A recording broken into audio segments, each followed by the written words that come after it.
আমরাও যার যার অবস্থান থেকে পালাও, আপা আসছে।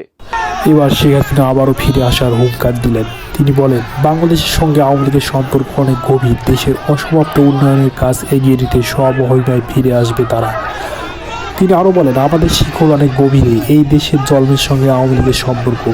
দেশের ঐতিহ্যবাহী দল আওয়ামী লীগ এর সহমহিমায় ফিরে আসবে, দেশের অসমাপ্ত উন্নয়নের কাজ এগিয়ে নিয়ে যাবে। শেখ হাসিনার এই ডাকে আওয়ামী লীগের নেতাকর্মীরা বিভিন্ন স্থান থেকে বের হয়ে বিক্ষোভ সমাবেশ করে। তারা মিছিলে বিভিন্ন স্লোগান দিতে থাকেন এবং ডক্টর ইউনূসের উপদেষ্টা ও সমন্বয়কদের উদ্দেশ্য করে বলেন, পালাও পালাও, যে যেখানে আসো পালাও।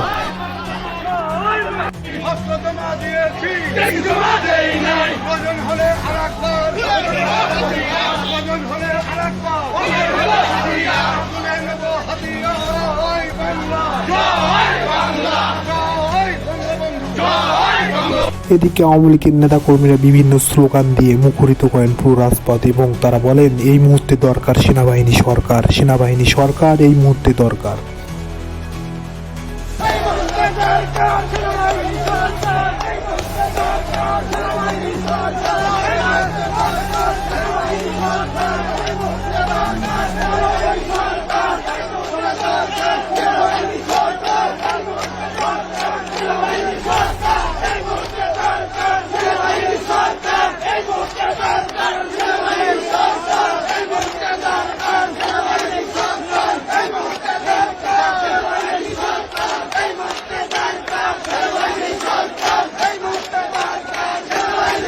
আরও বেশি বেশি আপডেট নিউজ পেতে আমাদের চ্যানেলটি সাবস্ক্রাইব করুন এবং পাশে থাকুন।